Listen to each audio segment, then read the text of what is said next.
প্রিয় শিক্ষার্থী, welcome to triple J education. এবারের আলোচ্য বিষয় এক কেন মৌলিক ও যৌগিক সংখ্যা নয়। আমরা কিছু ডেফিনেশন লক্ষ্য করি। মৌলিক সংখ্যা কাকে বলে? মৌলিক সংখ্যা বা প্রাইম নাম্বার যে সংখ্যা এক অথবা ওই সংখ্যা ব্যতীত আর কোনো সংখ্যা দ্বারা নিঃশেষে বিভাজ্য হয় না, তাকে মৌলিক সংখ্যা বলে। যেমন 2, 3, 5, 7 ইত্যাদি। আবার যৌগিক সংখ্যা কাকে বলে?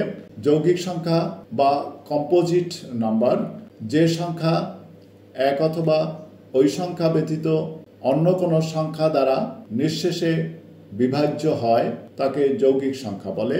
যেমন 4, 8, 9 ইত্যাদি। এবারে আরেকটি ডেফিনেশন লক্ষ্য করি। গুণনীয়ক কাকে বলে? গুণনীয়ক বা ফ্যাক্টর কোনো সংখ্যাকে যে সংখ্যা দ্বারা নিঃশেষে ভাগ করা যায় তাদেরকে ওই সংখ্যার গুণনীয়ক বলে।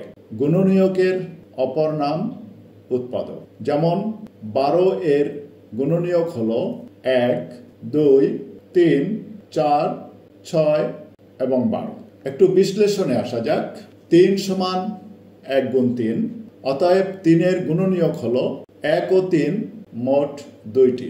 আবার 8 সমান 1 গুণ 8 অথবা 2 গুণ 4, অতএব 8 এর গুণনীয়ক হলো 1, 2, 4 ও 8 মোট 4টি। অপরদিকে 1 এর গুণনীয়ক হলো 1টি। তাহলে স্পষ্ট বোঝা যাচ্ছে যে মৌলিক সংখ্যার গুণনীয়ক থাকে 2টি এবং যৌগিক সংখ্যার গুণনীয়ক থাকে 3 বা ততোধিক। অপরদিকে 1 এর গুণনীয়ক হলো 1টি। তাহলে স্পষ্টই বলা যায় 1 মৌলিকও না, আবার যৌগিকও না। তাহলে 1 কি ধরনের সংখ্যা? 1 হতে পারে স্বাভাবিক সংখ্যা বা ন্যাচারাল নাম্বার, হতে পারে ধনাত্মক পূর্ণ সংখ্যা, হতে পারে একটি মূলদ সংখ্যা। ধন্যবাদ সবাইকে।